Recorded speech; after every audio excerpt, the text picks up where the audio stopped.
Few television comedies have ever burned as brightly, crashed as spectacularly, or ended as memorably as Two and a Half Men. For 12 seasons, the show was a fixture in American living rooms, a reliable source of laughs, and proof that the traditional sitcom format still had enormous power in a changing television landscape. But behind the glossy surface of a successful CBS comedy, there were years of mounting tension, personal destruction, creative reinvention, and ultimately, a finale so deliberately provocative that it sparked debates which continue to this day. The scene that closed Two and a Half Men was not just an ending. It was a statement, a joke, a settling of scores, and perhaps the most honest moment the show ever produced. To truly understand what that final scene meant, you have to understand everything that came before it. The origin of Two and a Half Men is rooted in something far more ordinary than most people realize. Creator Chuck Lorre did not sit down one day and invent a fictional universe from nothing. The seed of the idea was planted during a casual conversation in a Los Angeles bar in early 2002, when a divorced friend described the strange reality of raising his son while living alongside his carefree bachelor brother. That single, relatable image of responsibility and irresponsibility forced to share the same roof became the foundation for one of the most profitable comedies in television history. The early development process was not smooth. The original concept involved a single father, a gay brother, and a straight son. CBS executives raised concerns about the premise, fearing it might limit the audience the network wanted to reach. The concept was simplified and reshaped. A jingle writer living a consequence-free life by the beach. His uptight chiropractor brother, suddenly responsible for raising his young son after a divorce.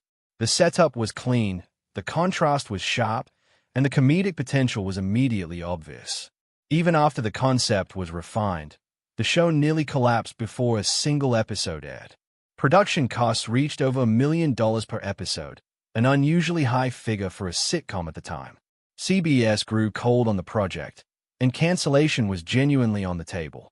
Chuck Lorre made a personal financial sacrifice, cutting his own salary and renegotiating cast contracts to bring costs down. It was an act of belief in a project that had not yet proven itself. His gamble paid off beyond any reasonable expectation. The premiere aired in September 2003, and audiences responded immediately. The show's humor was sharp, character-driven, and unapologetically adult. Charlie Harper, the beach house-dwelling, perpetually drunk, romantically reckless jingle writer played by Charlie Sheen, felt like someone audiences had never quite seen on a network sitcom before. He was charming without being admirable, funny without being likable in any conventional sense.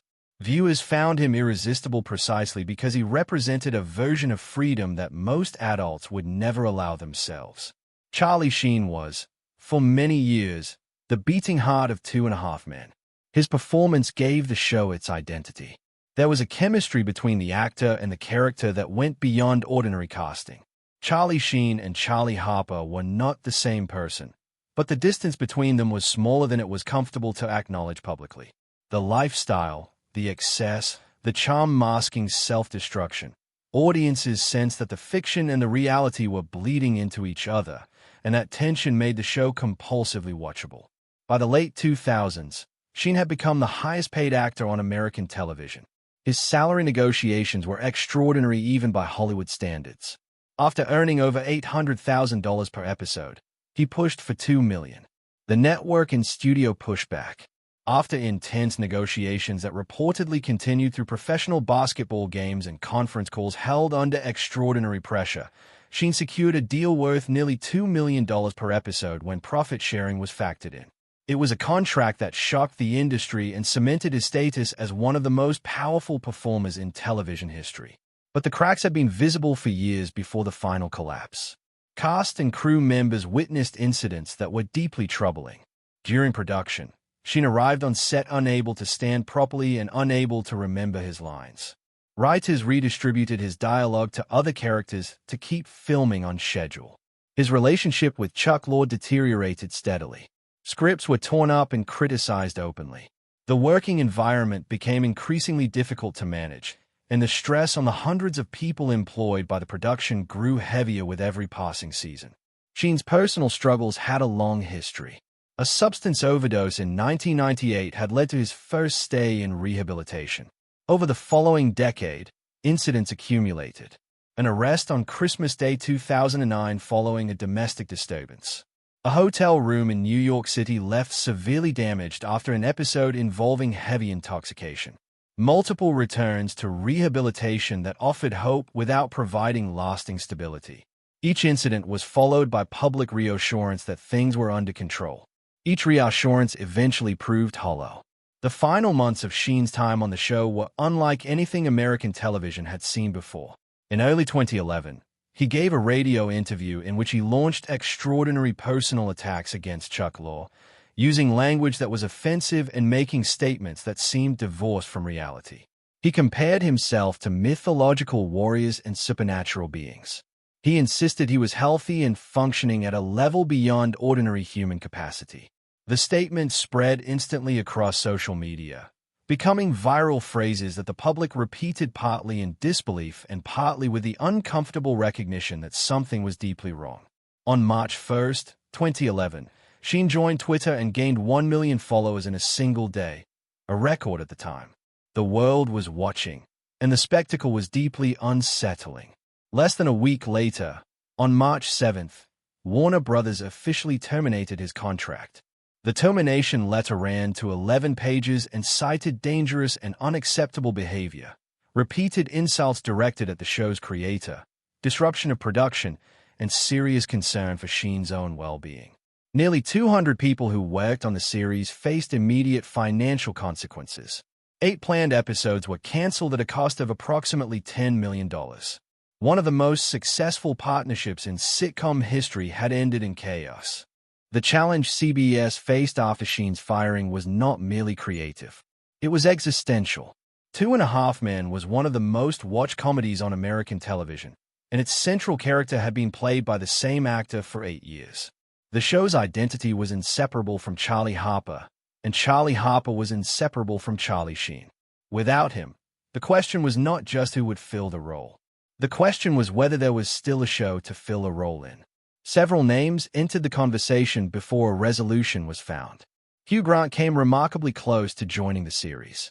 Producers offered him $1 million per episode, and negotiations reportedly moved smoothly for a period. His eventual withdrawal, attributed to creative disagreements, came at a moment when time was critically short. The network's major advertiser presentation was only days away, and without a confirmed lead actor, confidence in the show's future was collapsing. Ashton Kutcher's name entered discussions on May 12, 2011. Within a day, a deal had been reached.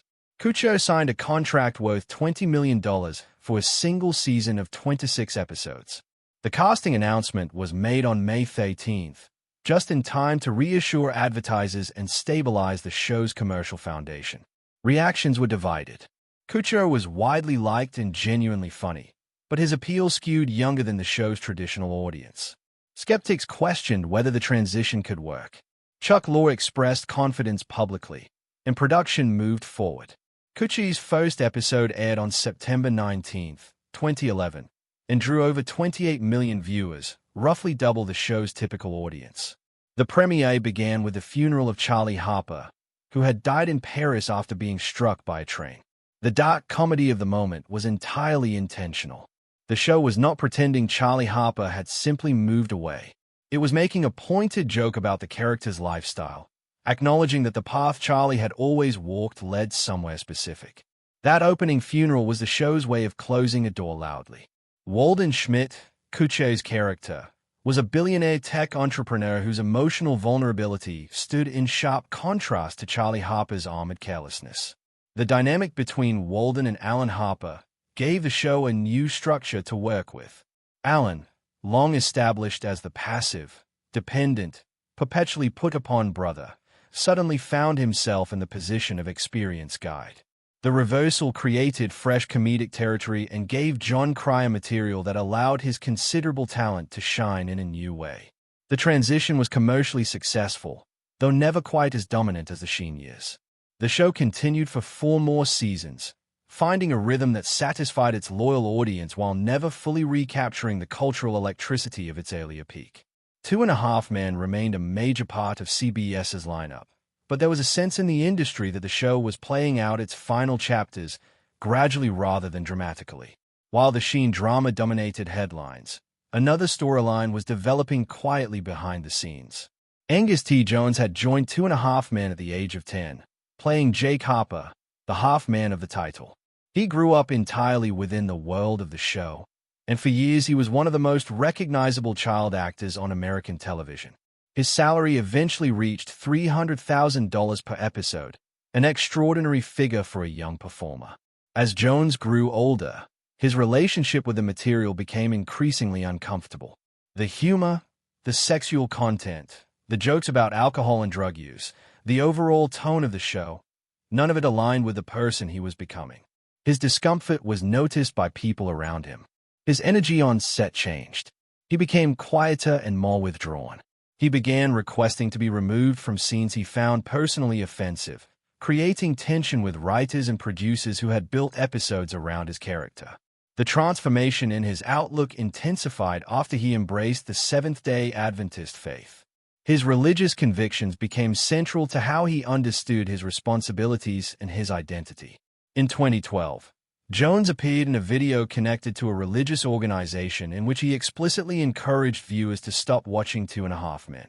He described the show as inappropriate content that conflicted with his values. The video spread rapidly online, and the reaction was swift and sharply divided. Some people admired his honesty and his willingness to accept consequences for standing by his beliefs. Within the entertainment industry, the response was far colder. Cast and crew members who had worked alongside him for years felt publicly criticized and professionally undermined. Jon Cryer and Ashton Kutcher both found it difficult to understand his choices. Chuck Lorre was hurt and frustrated. Jones issued an apology clarifying that he had not intended to disrespect his colleagues, but he did not retract his criticism of the show's content. The damage to his relationships on set was lasting. By the 11th season, Jones had largely faded from the show. In 2013, CBS confirmed he would not return as a regular cast member. Rather than treating his departure as a professional setback, Jones enrolled at the University of Colorado Boulder, studying environmental studies and Jewish studies while deepening his spiritual life. In a 2016 interview, he described feeling genuinely at peace with his choices for the first time in years. His was one of the more quietly remarkable stories to emerge from the show's long run. A child actor who stepped away from enormous wealth and fame because neither aligned with who he had become. By early 2015, 2.5 Men was approaching its end. CBS had confirmed that the 12th season would be the last, and the production team began preparing a finale that would attempt to do something genuinely surprising. The episode was titled Of Course Is Dead, a title that announced its tone immediately. The promotional campaign was built deliberately around one question: would Charlie Sheen return? Trailers and promotional material hinted at the possible reappearance of Charlie Harper without confirming anything. Jon Cryer appeared on The Late Show with David Letterman and described the finale as genuinely unpredictable. The second-to-last episode ended with Alan receiving a mysterious package addressed to Charlie, a plot point that sent online fan communities into speculation overdrive. Charlie Sheen himself added to the confusion by posting a message suggesting he would not appear while simultaneously hinting at involvement. Nobody outside the production knew what was actually coming. The finale aired on February 19, 2015, to an audience of over 13 million viewers. What unfolded over the course of the episode was a mix of affectionate callbacks, character resolutions, and a final sequence that the show's creators clearly intended as something more than a simple goodbye. Jake Harper returned, briefly but meaningfully, revealed to be a successful adult who had built a fortune from money left by his uncle. His appearance gave the character a satisfying conclusion and allowed Angus T. Jones to close a chapter on his own.